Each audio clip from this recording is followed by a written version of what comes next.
All right, welcome back, everybody, to ACT Math Crash Course Day 2, Part 2. Come back from a little break. And we've got another question here on the board. This is a three-part question here, actually. These are all related here.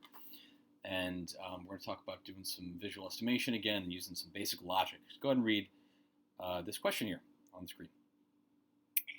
Gianna is converting a 12-foot by 15-foot room in her house to a craft room. Gianna will install the tile herself, but will have CC Installations build and install the cabinets. The scale drawing shown below displays the location of the cabinets in the craft room. 0.25 inch represents 2 feet. Cabinets will be installed along one of the 12-foot walls from floor to ceiling, and 4 cabinets that are each 3 feet tall will be installed in the middle of the room. These are the only cabinets that will be installed, and each of them will be 2 feet wide and 2 feet deep. So it's given Gianna an estimate of $2,150 for building and installing the cabinets. Okay. All right, let's do question number 33, please. A 15-foot wall is how many inches long in the scale drawing? Okay. 15-foot wall is how many inches long in the scale drawing? Okay.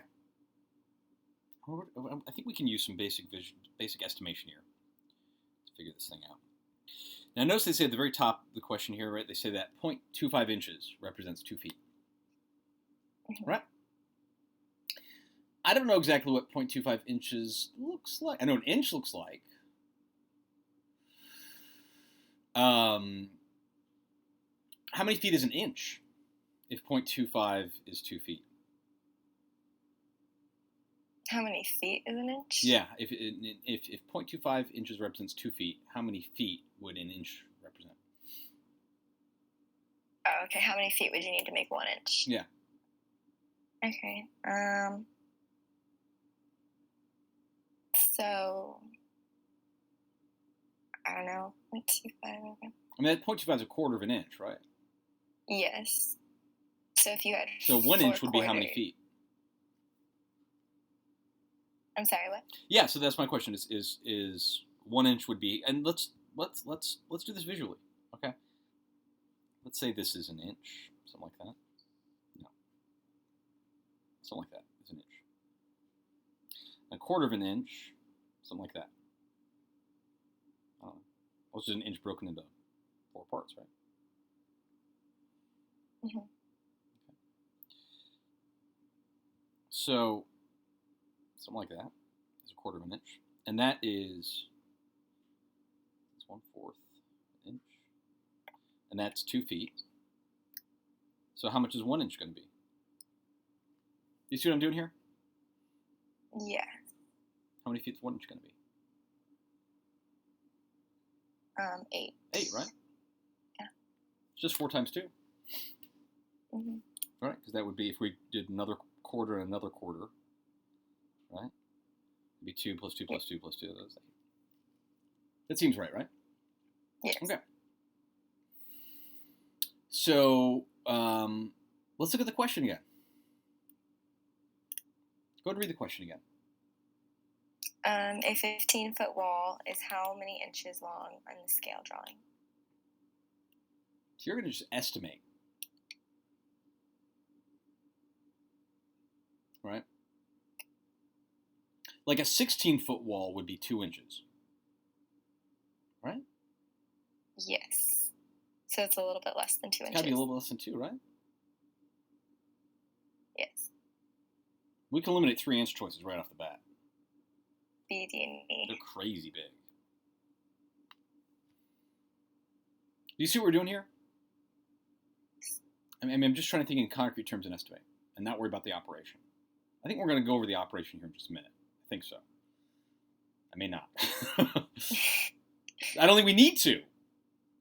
What's the answer? Is it A or B? B. It's got to be B. Just a little bit less than 2. Yeah. Does that make sense? Yes. Because 1.5, that would be 12 feet. Wait, 12? Yeah, 12 feet. 1.5 inches. because that would be 8 feet plus another 4. That'd be 12. Yeah. So, I think that's right. Is that good enough for you? Yes. I think it's good enough for me. Basic estimation there. Okay. I'm going to clear some of the stuff here, and because I need to keep up the rest of the question. So we've got 2 more that are related to this that I'm going to bring up. So it'll all be on kind of one page on the actual test. Let me see. It's 34 and 35. Okay. Let's do both of these here. A lot going on in this question. Go to your question 34, please. Gianna will install a tile on the portion of the floor that will not be covered by cabinets. What is the area in square feet of the portion of the floor that will not be covered by cabinets? What is the area in square feet of the portion of the floor that will not be covered by cabinets? So that's this stuff right here. Like, right, that part of the floor? Mm-hmm. That makes sense? Yeah. Okay. Well, what's the area of the part that's covered by the cabinets? It would be. Or well, just let the me cabinets on the side? rephrase that. Let me rephrase that. What's the area of the whole room? Okay, the That's a whole better room. question. It'd be 15 by 12. What's 15 by 12? 180. So the area is 180. If you were just going to estimate, don't even look at the answer choices yet. Don't even look at them. What would you guess the area not covered with cabinets would be? I'm not looking at the answer choice either. I just want to come up with an estimate. I don't know, maybe 130. Yeah. Or not 150. I don't know, somewhere in there. Yeah, 130, 150. I mean, it's more than half. Come on. That's maybe like 3/4 of it. Maybe a little bit more. Somewhere between 130 and 150. Look at the answer choices. Oh, there's 140 right there. Somewhere between 130 and 150. I'm guessing. I don't know. I don't know what the answer is. But 140 looks pretty good. You know what I'm saying? Like, F is silly. G is silly. K is not good. That's too big. It's either H or J. It's got to be, right? Yeah. Let's do the math on this. Look, all we got to do is find the area then of the cabinets right here. All right, we got 4 cabinets there. And then these cabinets right here. This section's easy, right? What's that section? What's the area of that section? We'll subtract it from 24. 24, yeah. So minus 24. Then we got to subtract the other side. What is 180 minus 24, by the way? Use that calculator. Minus 24. 156. Oh, well, there's the answer choice J, and we still haven't taken into account the other cabinets, right? So it's got to be H. Yeah. Come on. Come on. That's not bad, is it? No. This is a logic test. Yeah, there's a little math involved.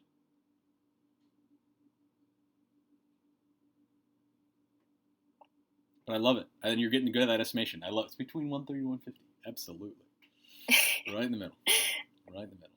Great. Let's try 35. CC Installations estimate consists of a $650 charge for labor, plus a fixed charge per cabinet. The labor charge and the charge per cabinet remain the same for any number of cabinets built and installed. CC Installations would give Gianna what estimate if the craft room were to have twice as many cabinets as Gianna is planning to have? I don't like this question. No me gusta. There's a lot going on here. There's a lot going on here. All right, so we know at least there's going to be a $650 charge for labor and a charge per cabinet. Mm-hmm. How much is she being charged for the cabinets right now? The original problem says $2,150. Yeah, this part right here, right? Yeah. So how much is being charged per cabinet? Oh,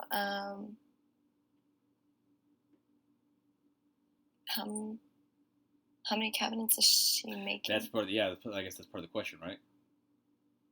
Each one, Yeah. I'll bet we can figure this out visually. Right? It says each cabinet is 2 by 2. Mm-hmm. So how many cabinets right here? 6. 6, right? Because it's 2 by 2. 1, 2, 3, something like that. Yeah. And then 4 here? Yeah, that's what it looks like. So 10 cabinets? Does that make sense? Yes. That feels right. So 10 cabinets. So right now here in the original, we got 10 cabinets. Terrible handwriting. Oh boy, that's awful. All right. So how do we find how much she's being charged per cabinet? 2,150 divided by 10. No. No. What are we missing? What didn't you account for there?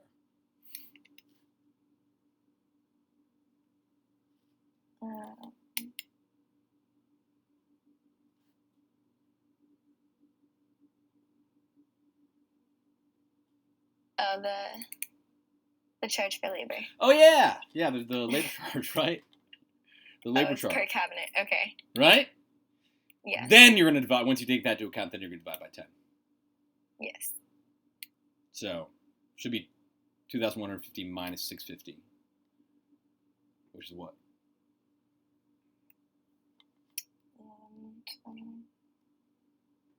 2,140 minus 650. 1,500. There we go. Divide by 10 cabinets. 150. 150. There we go. Per cabinet. Mm-hmm. So, what are we selling for again? What would her estimate be if she were to have twice as many cabinets? Twice as many cabinets.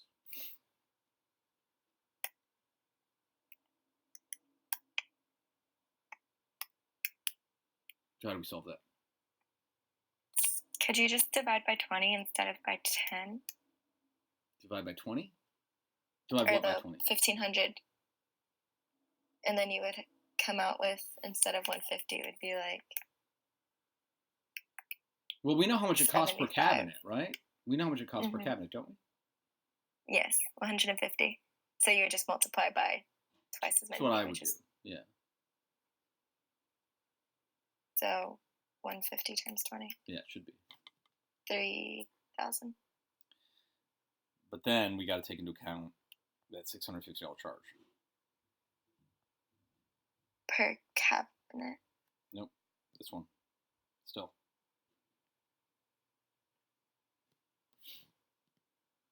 Right. We found the cost per cabinet. That's right here. It's 150 times 20. Because she's got 20 cabinets. But that we still haven't taken into account the $650 charge into the final cost. Okay. So we got to add that. Again. Okay, so Does that make sense? 3,650. Yeah. Which would be answer choice D. Which I believe it is. But even look at and maybe we should have started here. They're doing basically twice the work. Right? Twice the work. Mm-hmm. So the temptation is just double 2,150, right? But the labor charge is the same. So it's going to be a little bit less than double. Does that make sense? In fact, it's going to be 650 less than double. Okay. Does that make sense? Yes. And that should give you, just making that recognition, you should pick D. And you don't have to go through all those steps. Yeah. That makes sense? Yes, it does. I'm not saying it's easy to simplify it like that, but boy, that's a pretty easy way to look at it. We went through the steps. And the nice thing is, if this one's tough to kind of wrap your head around. You got to really understand the question. That's the tricky part here, is understand what they're asking you, understand the situation. So maybe going through the steps is necessary, but we can pretty much confirm that. after we understood the question. It's like, oh yeah, this is going to be a little bit. It's going to be 650 less than double, which it is. Any questions? No. How much algebra are we doing on this test? None, basically. None. Almost none. It is not an algebra test, man. It is just not.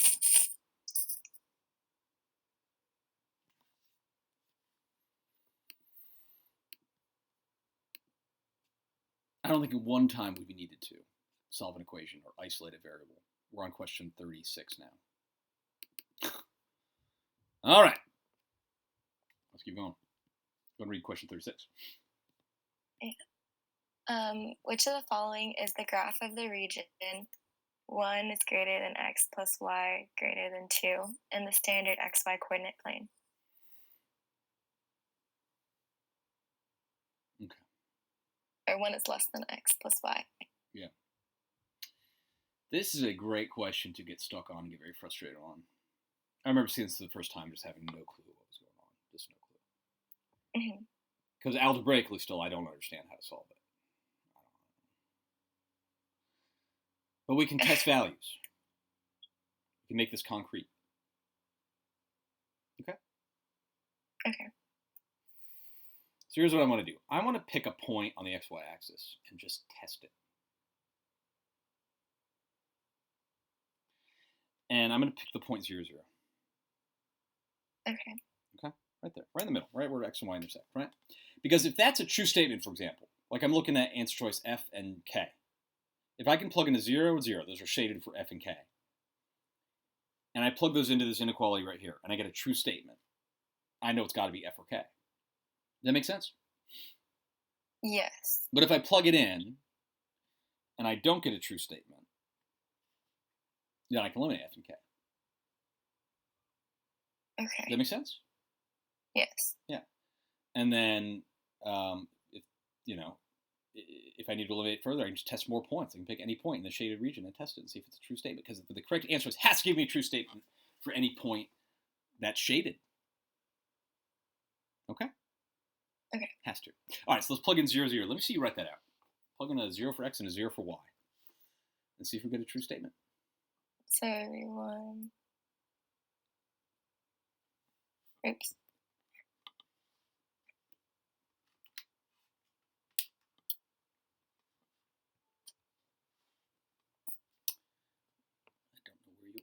Oh, there we go.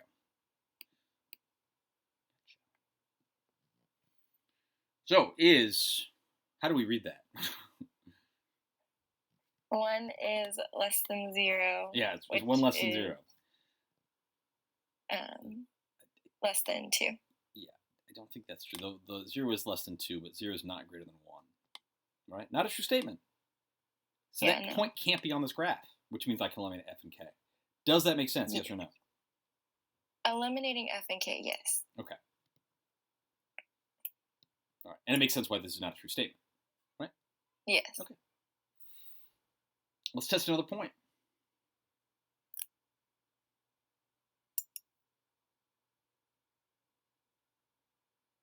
What point are we going to test? Could you just do 1 and 1, 1?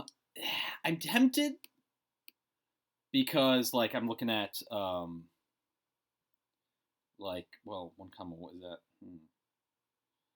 Is that on? Yeah, that should be. It's only on J, I think. Yeah, look, I know for sure. What do I know for sure? Maybe 1.5, 0. You know what I'm saying? Okay. I'm not 1, might work, but I know for sure this point, right? That's got to be 1.5. Make x 1.5. Do you see where I am right here? Yes, I see. Yeah, I'm kind of zoomed in. It's hard to see that point right there. That's 1.5, 0. Okay. X is 1.5. Y is 0. It's got to work. Does that make sense? So 1. Yes, you said 1.5. Okay. Yeah.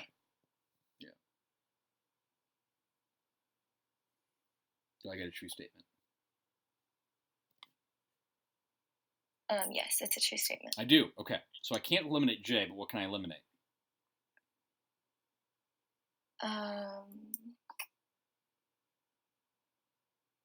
You can eliminate G. I can eliminate G, right? Because 1.5 comma 0 is not on that graph. Does that make sense? So G is gone. How do I find out if it's J or H? What can I do? Can you do -1, 2? Let's do -1.5. Okay. Comma 0. Okay. We'll make. Oh, I'm sorry. Were you testing H? Yes. Yeah. Let's do that. Let's do -1.5 comma 0. So Y is -1.5 and X is 0, right? Or just 0 comma -1.5. So this statement would not be true. Which Wait. You're plugging it back into the. Yeah, right. That's not a true statement. Yeah. So it can't be H, right? So it has to be J. So it has to be J. Which it is. Ta-da! Any questions about that? No. Does that make sense? Yes. Concrete Once you terms. plug in like that, yes. What's that? Once you plug in like that, yes. Yeah. Anytime they give you a graph, anytime, they're giving you an infinite number of points to test. Okay. So use it. Those are your X and Y values. An infinite number of X and Y values. Use them. Okay. Use them.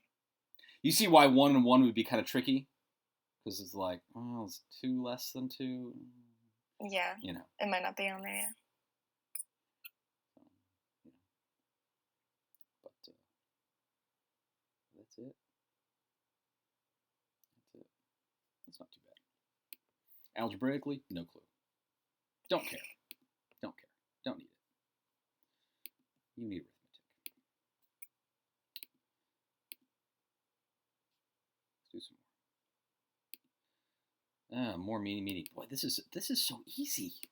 This is a legit ACT practice test. This is a 2015 through 2016 practice test, by the way.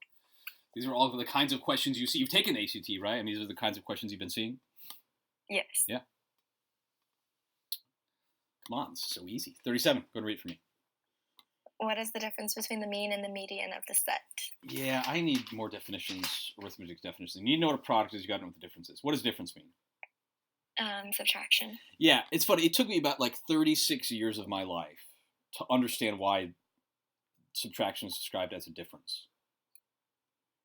It's it just struck me, right? It struck me at some point. I was like, wait, what's the difference between 7 and 4? Right? In literal terms, what's the difference? Not in math terms. What's the difference between them? And the difference is 3 units. Right? Yeah. There's 3 units different from each other. It was that's why it's called difference. And I don't know how I made that realization at some point, but I was like, oh my gosh. I can't explain products. I don't have an explanation for that.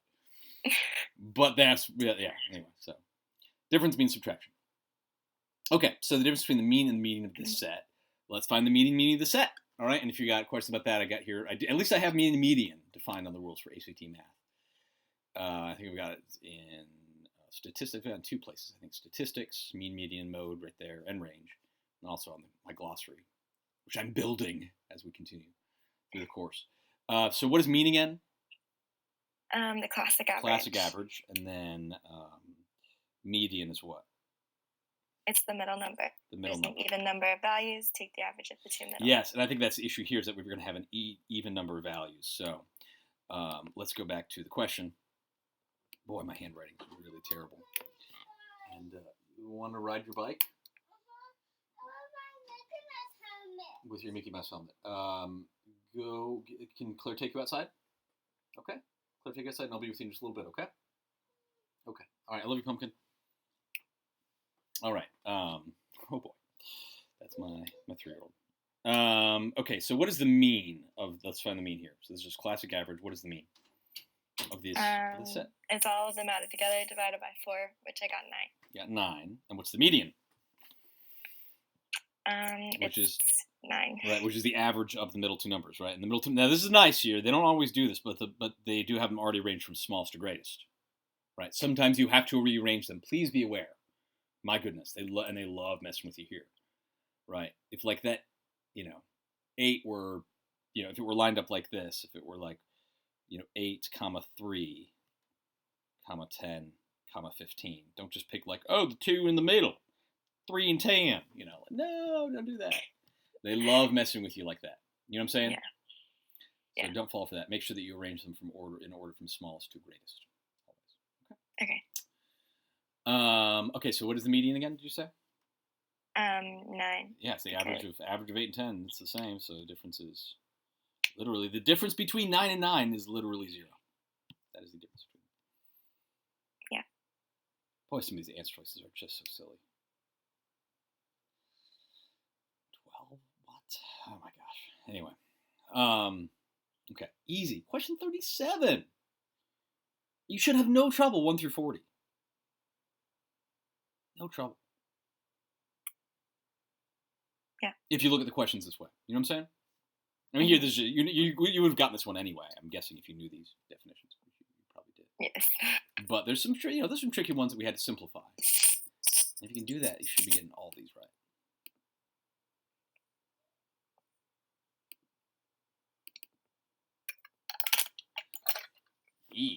All right, graphing some functions going on here. Go and read question number 38 for me, please.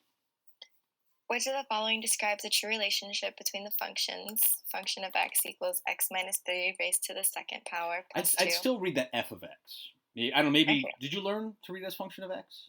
Or is that? I mean, I've learned it both ways. Okay. But f of x works. Yeah. And g of x equals 1/2 x plus 1, graphed below in the standard xy coordinate plane. How do you say g of x then, if f of x is function of x?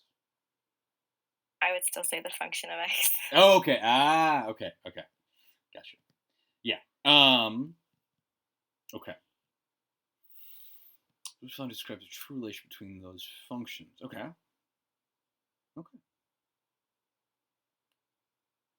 Well, this reminds me of a previous question we did, right? Where, right, the solution to a system of equations, which we essentially have here, right, is the 2 points where they intersect. Yeah. Right?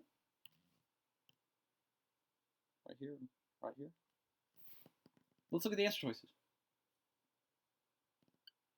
Go ahead and read F. F of x equals g of x for exactly 2 values of x. Is that a true statement? Yes. That looks pretty good.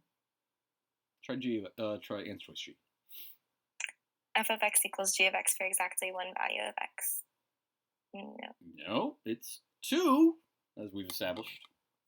Boy, I can't believe this is an actual release test. H. F of x is less than g of x for all of x. No. F of x is not. And this is too where, like, let's go back to the basic concept cheat sheet and let's talk about functions again. This throws students off because they see f of x and g of x and they don't know what to do. F of x is just fancy y, right? It's the same thing as y on the xy axis. And same thing with g of x. It's just y, right? So we just have 2 equations here. That's all. The notation's a little bit different, but these are just x and y values. And no, not the y values of one function, the y values of another function aren't. No, it's just not. It doesn't describe any of that we're seeing here. Yeah. So H is gone. J is gone. K? I don't even know. I don't know how to find the inverse of that it's anyway. Not. Yeah, it's just not. It's just, and F works. F is a true statement. Right? If you know that the solution to 2 equations is the points where they intersect. That's all. Yeah. Any questions about that? No. If you're not really familiar with functions, I could see just getting confused and overwhelmed here. But again, if you just keep it simple, f of x is just fancy y. G of x is just fancy y. This axis could be described as the f of x axis or the g of x axis. It's the same. When 2 lines intersect, that's their solution. Keep it simple. All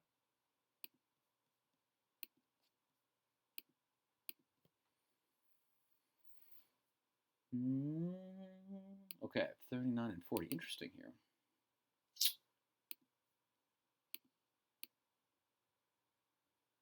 All right, we're gonna do these together.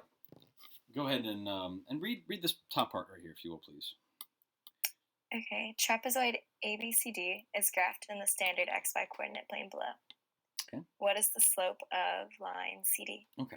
You see where CD is, line CD? Yes. All right, this guy right here. You know anything about slope? Yes. Y equals mx plus b. Yeah, y equals mx plus b form. Do you know what a positive slope looks like? Yeah. It was always described as your race car driver is going up. Yes, I love it. I think the exact same way, right? If you're going uphill, positive slope on the xy axis, right? If you're going uphill, positive slope. If you're going downhill, negative slope on the xy axis. Which just kind of intuitively makes sense, right? Does that make sense to you? And it makes a ton of sense to me as well. So it's the same thing going on here. So are we talking about a positive slope or a negative slope here for CD? Negative slope. We're talking about a negative slope. Right off the bat, you can eliminate more than half the answer choices. What can you eliminate? Yeah, CD and E. CD and E. Come on. Come on. Okay. Now, let's talk about the difference between a slope of negative 3 and a slope of negative 1. The bigger the absolute value of a slope, how does that affect the slope?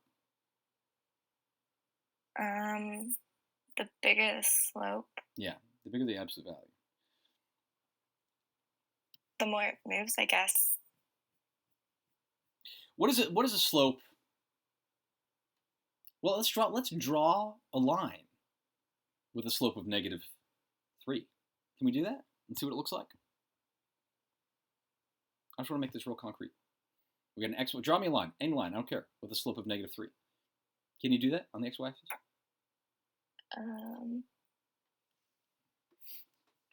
I don't know what that would look like. Just with a slope of negative 3. Yeah, just come up with an equation that has a slope of the m value of negative 3. Okay, so like y equals negative 3x plus 0, I guess. Yes, yeah, y equals negative 3x. Draw it. Okay. Right? You know how to graph a line, right? I mean, yes, but I don't exactly know what you're saying. I want to see you graph it. I want to see you graph y equals negative 3x. Because I want to see what a slope of negative 3 looks like. I'm trying to test answer choice A and B. I want to see what a slope of negative 3 looks like. So if this is this is negative 3x. So it would be right here. Because y equals negative 3x. So it's y equals negative 3x plus 0, right? 0 is the y-intercept. Yes. Right, and y equals mx plus b form? Yes. And maybe, it's funny, we haven't even had a graphing question yet. Where you've had to graph using y equals mx plus b form. And maybe I'm just sort of assuming that you know how that works. But Y equals mx plus b? Yeah. You mentioned it previously, right? So we know the y-intercept is 0, and then let's find out what's our next point. We have a slope of negative 3. Slope is rise over run, so what's our rise?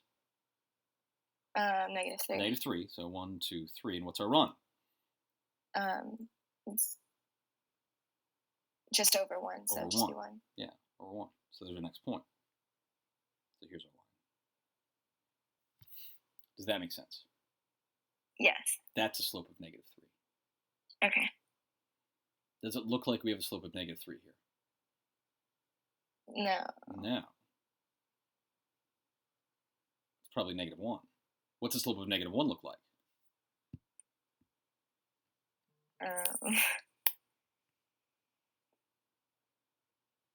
What's that look like?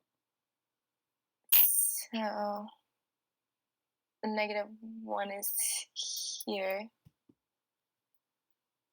right? If this was a negative 3. Yeah, negative 1. And go ahead. You would go down 1 over 1, I guess? Yeah, down 1 over 1. So it would be like through here.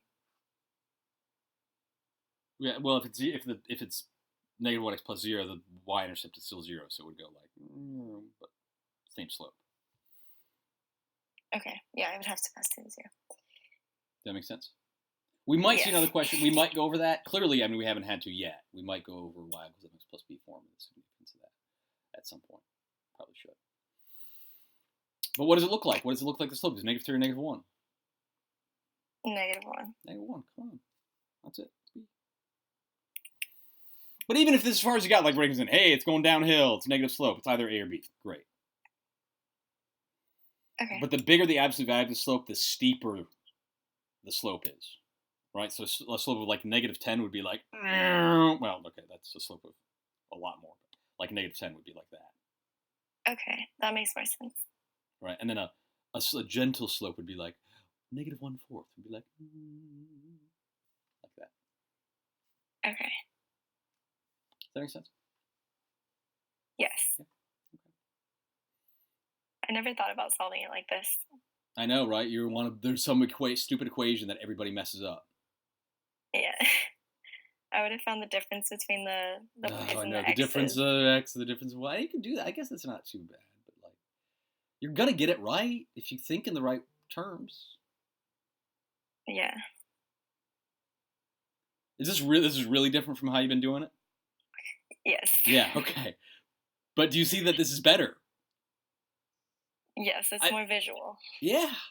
It's just common sense. Like you can. Is there a question we've gone over so far that you can't solve? No. Not one. Like easily. If you can practice, and this is why I really strongly recommend you practice the homework, because you got to practice looking at them this way, and solving them this way, and thinking in basic common sense terms. It took me a long time to look at it this way. It really did. And in fact, it took me like years of working with students that like really struggled with math, and I was like, can I find a simpler way to explain this? You know? And eventually, like after working with a lot of students that really struggled a lot, I've just found the easiest ways to look at these questions, all of them.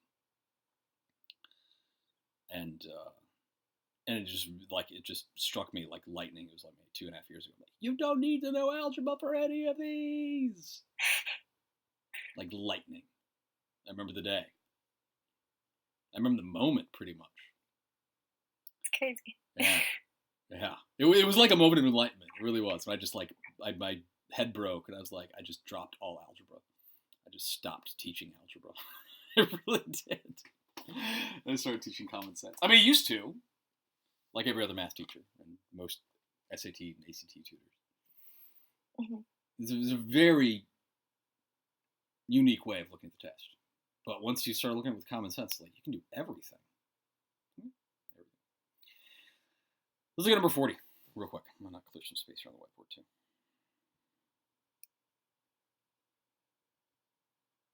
Go to read 40, please. An ABCD is reflected over the y-axis to ABCD. What are the coordinates of D? Okay, it's reflected over the y-axis. Do you know what that means, reflected over the y-axis?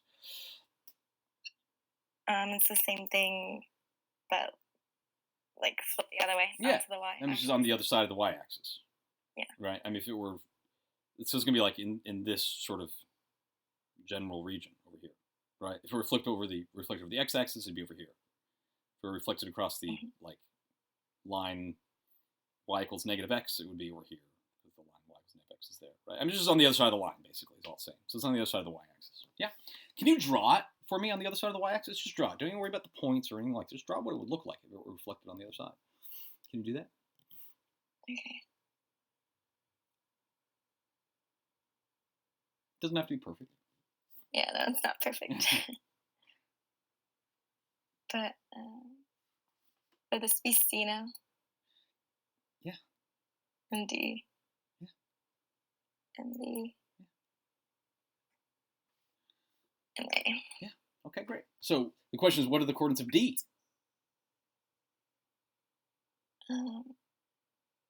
We can test the answer choices. Right? Yeah. Look at F. Oh, those coordinates of D. -12,1. It's the exact opposite of the one over there. Yeah. Right? Yeah. That's probably it. What about G? Could it be G? No. No! Because the y is not What's negative. -1? Come on. H? No, it's not No. super high. J? No. No! It's not even negative for the X value. Come on, are they smoking crack? Are these real questions? You just got to make it concrete. Draw the picture. Okay? Yeah. I mean, honestly, I don't know any other way to solve it. I don't think there's like an algebraic way. I mean, you just got to look at it the right way. But it's real basic, man. If you know what it means to reflect across the y-axis. Yeah.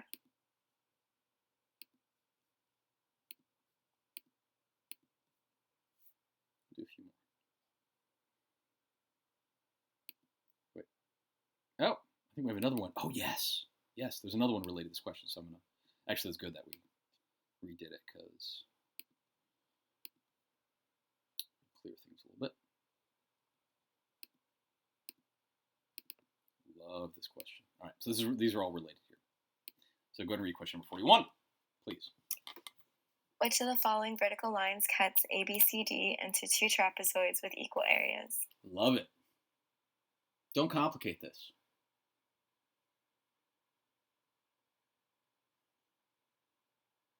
Let's draw the lines and use visual estimation. Okay. So let's start with the answer choice A. Is that going to cut the line into two collisions? Do you know what that looks like, by the way? Do you know what x equals 2.5 looks like? It would just be a straight horizontal line. No. It's not horizontal. Come on. Oh, I know, vertical. Yeah. I mean, they tell us it's a vertical line, right? Even if you don't know, like, and I used to, as a student, I used to get all mixed up. Like, wait, is it y equal? Wait, which one is vertical? I used to get all mixed up. And then I like had the realization, like, if it's y equals 3, then your y-intercept has to be 3, right? In y equals mx plus b form, right? Because it's y equals 3 is y equals mx plus b, where the slope is 0, right? So your slope is 0. There's going to be no change in the slope, so that's a flat line, and your y-intercept is 3. So if it's x equals 2.5, your x-intercept is 2.5. It has to be, right? Does that make sense? Okay, but we also know it's vertical because they tell us it's vertical. Okay, getting a little worked up there. Sorry, coffee's coming in. All right, so draw that line, please. Draw y equals 2.5. You know where that is, right? Yeah, it's a little bit bigger than this point right here because that's already at 2. Yeah, and this is where we just use our visual estimation here, right? This is... I mean, that's a little too big. But yeah, that's like 3, right? You know, yeah. I've got the iPad. I can zoom in and out here. Let me help you out a little bit. So this is... It's going to be like halfway between those right here. So let me ask you, right?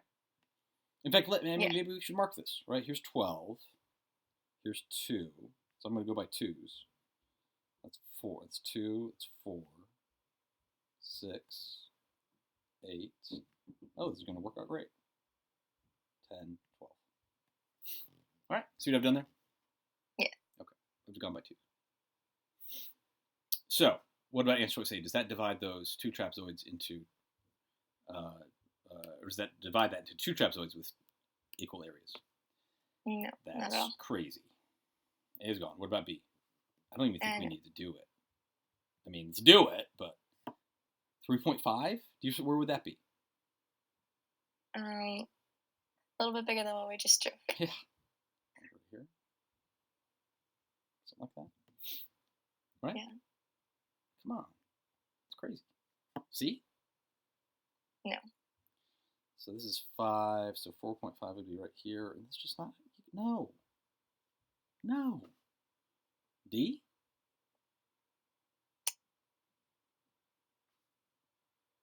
5.5? 5.5 would be a little bit bigger than one you just drew. Maybe. Something like that? Does that look like lengths of two equal areas there? Not really, no. No. Man, the one on the right's still bigger. It's gotta be E. Let's see what it looks like. So there's 7. So 6.5 would be between them.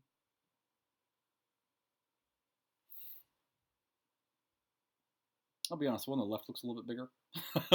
Yeah. You know? But not a ton. So would you go with D or E? I think E looks better than D. Okay. I think it does.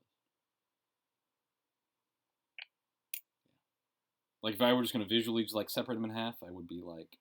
And just keep in mind, I mean, these are my hash marks here. I do something like that. Even that, it might be farther to the right. Something like that. Okay. And I might have to look at the answer key. It's been a while since I've done this one. Do you mind looking at the answer key? Is that cool? Let's look at the answer key real quick. Okay. 41, I think it's E. But I could be wrong. I'm not perfect, and I will not claim to be. And I haven't even, honestly, it's funny too, is like, I haven't even looked at the answer key for any of these. I guess I could be wrong for some of them, but like, when you look at them the way that I'm showing you to look at them, it's like, the correct answer is pretty obvious. So yeah, pretty obvious. It really is. Isn't that funny? Like, I haven't even had to check, I just don't even check answer keys anymore. What number was that? Number 41. 41 is E? Is that what we said? Yes. All right, there we go.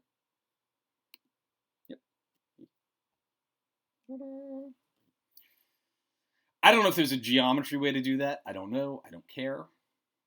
I don't care. You don't need it. Okay. Yeah. You just don't.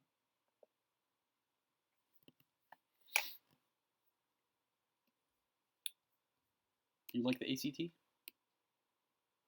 Do I like it? Yeah. It's not bad, I guess. It's getting. I mean, are you liking it? Are you liking it now? Yes. Right. I'm liking the math part more. That's not bad. Let's do a couple more. Okay. Go and read this one. This one looks so scary, but it's not bad. Given f of x equals x minus 1 over x and g of x equals 1 over x, what is f g of 1/2? Yeah, f of g of 1/2. Okay. Okay. Let's go back to the rules for math. Functions. Go and read the bullet point for functions. Understand x is the input, f of x is the output. Also understand that f of x is fancy y. Okay. That first part is the most important part here. X is the input, f of x is the output. Okay? And that's all you need to know here. X is the input, f of x is the output. Okay? And here we've got a function within a function. Okay? We've talked about functions before, right? We saw these in the last session, right? I gave you an example of a function like f of x equals, I think, 2x plus 1 is probably what I gave you. And I said, find f of 3, or something like that, right? How do I find f of 3?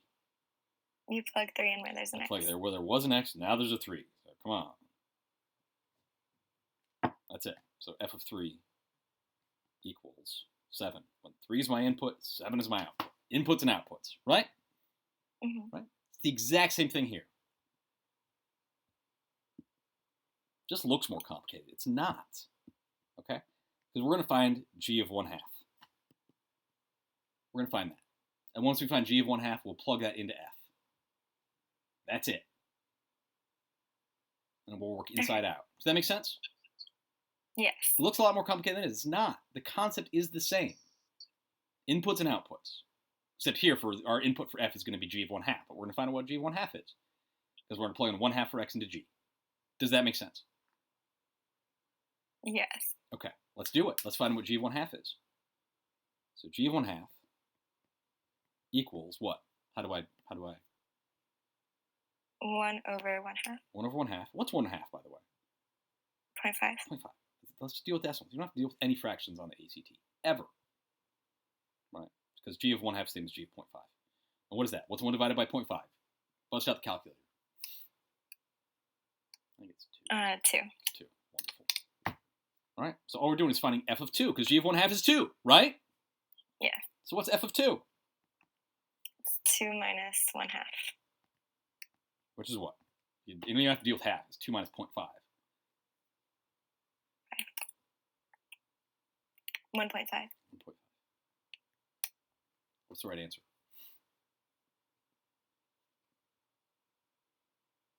What answer does 1.5? It's probably not the negative ones. It's no. Probably not the one that's 0. Right? Yes. What's 3 divided by 2? Oh, sorry. 1.5. Yeah, it's K. You never have to deal with fractions. Does that make sense? Yes. Is that a difficult question? No. It's a difficult-looking question. Can we agree on that? And maybe Yes. not. Maybe you feel really comfortable with that. Have you seen questions like this before? I have, yes. Yeah. Looks scary to most students, but it's still inputs and outputs. Just here, your input to f is g of 1 half. Just find out what g of 1 half is. Plug in a 1 half for x. See, they test you on concepts, not operations. I mean, don't remember, there's an operation here, sure. But once you know the concepts, you know the operation, you know the steps to take. And we're not solving for any variables here. We're not isolating anything. We're just doing arithmetic. Yeah. Okay, that's good news. Especially when you got a calculator for this whole thing. Yeah. So think about it the right way. And that's the key, right? It's really a question. We got to think about the questions the right way. Do you see that? That's where your work lies, is thinking about the questions the right way. Does that make sense? Yes. Really? Does it really make sense? Yes, it does. Okay. Okay. And that's what you got to do. You got to practice these questions. I'll send you the email with the link. Anybody else watching the video, if you're taking the class, you have access to the homework as well. You've got to practice these questions. Not because you need to memorize operations, but because you need to practice thinking in these terms, thinking in simple terms, thinking in concrete terms. And once you can do that, this whole test opens up. There's not one thing you can't do on this test so far. Not one and don't get me wrong, we'll get to somebody will be like, I'll probably skip this one. There's going to be a couple. But you can solve every single one of these with no joke, with middle school math skills. Yeah. Correct me if I'm wrong. No. Don't be intimidated by this test. You shouldn't. Any questions for me? No. Okay. All right. I think we're good. Well, I appreciate your hard work, Sarah. And again, I'll send you the information with all the questions. Do practice this. I really strongly recommend it. Even though I know we've gone over these together and you know how to solve these right now. I want you to practice thinking about these the way I'm teaching you to. And then I will see you next class. Okay. Okay. Sounds good. Appreciate it, and I'll see you soon. Thanks, Sarah. All right. Thank you.